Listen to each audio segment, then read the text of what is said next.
Ayan po, magandang araw po sa inyong lahat. Nandito po ulit tayo kay Marvin Saplot. Kumusta ka na, Marvin? Okay naman po. Alright. Ano ngayon ang ibinebenta mo, Marvin? Sasabihin ko po sa inyo yung klase po ng ating mga Q at saka po yung mga price ng ating... Alright. So, ilan yung pirasong Q ang pagpipilian natin, Marvin? Meron po tayo ditong 6 pieces.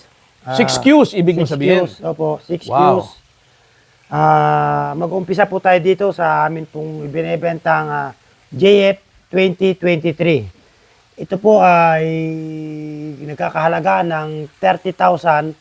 Kaya naman po ito medyo mataas ang price kasi po marami po itong inlay. Meron po siya sa itaas, meron po at dito rin po sa ibaba, meron po din. Kasi Napakadaming inlay, no? Opo. Wow. Yan po kasi habang maraming inlay, pamahal po naman ang presyo po ng ating mga Q. Ito po, JF 2023, 30,000 po ang presyo natin. Ito po naman, sunod natin ay JF 2021. Ito po naman ay nagkakahalaga ng 20,000 pesos. Hindi naman po sila nagkakaiba. Meron din po siyang inlay dito. Kaya lang po, dito sa baba, wala po. Kaya, Kukunti na lang ang inlay. Opo, kakunti po. Kaya medyo mura po siya. At hindi lang, wala yatang kasamang extension yan. Opo. Hindi opo, tulad nung JF 2023, may Opo. extension. Opo. Walang Opo. extension po yung JF 2021. Opo. Wala Okay. po nga kasama extension dito. Ito po ay JF 2021, nagkakahalaga po ng 20,000 pesos. Ito po naman ang aming JF 2003. Ito po naman ay maganda rin po klase. May inlay po at saka ito po ay puro brush. Yung inlay po niya, mahirap pong gawin yan. Mahirap ikutin ng brush kasi Mahirap. matigas eh. Opo, mahirap po. Ganda, Tapos, simpleng-simple lang ang design na. Oh. Nagkakahalaga naman po din ito ng 20,000 pesos at may kasama na pong extension ito. Ikutin mo nga yung medyo sa taas. Yan, yung bandang yan. Yung ganda rin, oh. Tingnan mo, oh. Ang ganda rin ng pagkakaukit ng brush niya, oh. Opo. Sa baba, simpleng-simple lang. Hindi siya maarte, no? Simple lang. Hindi tulad nito mga nasa baba, talaga naman, Opo. tad-tad ng inlay, oh. Ito po. Ito, kaya medyo mahal po siya Oo. kasi paramihan po ng inlay yan eh. Kung gusto mo nang mapormang tako, Opo. wala nang mas poporma pa dyan. Sa JF 2023. Okay, dito naman po tayo sa JF 2020 Red. 2020 red. Red po. Ito po ay with extension na. Ito naman po ay nagkakahalaga din ng 20,000 pesos at ang inlay po nito ay brass po din. Brass inlay. Opo, Meron din sa brass taas, oh. inlay, meron din po. Oo. Ganda, oh. At saka ano siya, no? Napakasimple lang ng design. Opo. At yung brass inlay na yan, napakatigas po niyan. Kanya ang hirap po mag-order niyan, matagal. Opo. Ito po ay nagkakahalaga ng 20,000 pesos. At saka tingnan mo, Marvin, no? Ang ganda ng pagkakapula niya. Opo. Medyo kapit na kapit, oh. Masarap sa kamay. Masarap sa kamay. Kapit na kapit, hindi siya mag-i-slide. Opo. Alright, napakaganda ng mga cues na pinapakita mo, Marvin. Ito naman po ang ating JF 2020 Black with extension na rin po ito. Ang inlay po nito na brass din po. Brass inlay. Meron po sa itaas. At meron po rin dito sa bandang gitna. At pareho po rin nung isa, nung red po. Masarap din pong hawakan. Talagang hindi siya dudulas. Kapit na kapit. Kapit na kapit po sa kamay. At meron po rin siya ditong brass inlay sa baba. Dito po.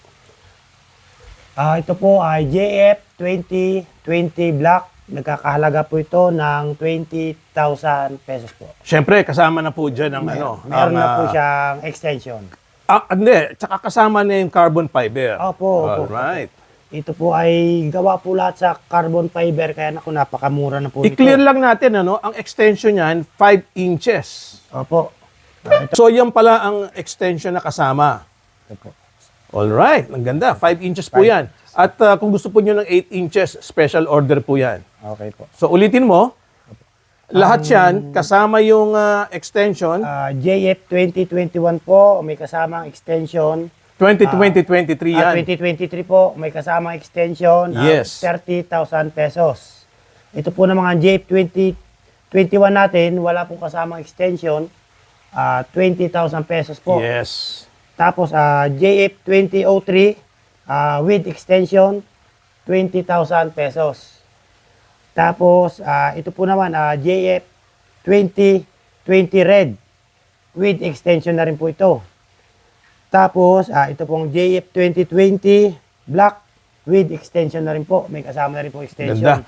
So halos ang pinakaiba lang nito, yung black and red, yung color lang. Color ano? po. Halos color lang. Opo. No? Depende lang kung may likas talaga sa pulang-pula o sa itim na itim. Opo, yes Meron po. kang hindi na-explain, yung decal.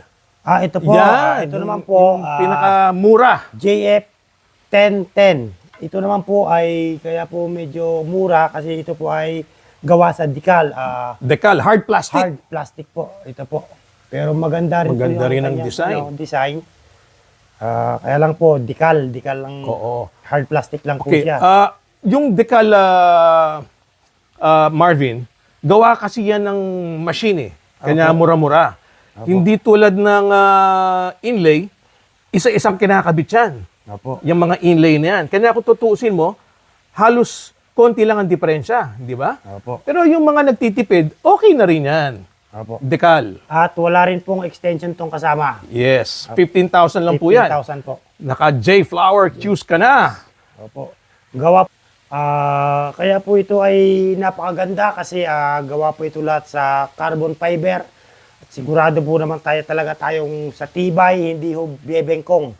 Hindi ho katulad ng kahoy na habang tumatagal, bumebengkong. Kaya sigurado po tayong matibay po itong ating binibintang view. Okay, maraming salamat po. Thank you. Bye-bye. Maraming salamat din sa'yo, Marvin Saplot from J-Flower, Philippines.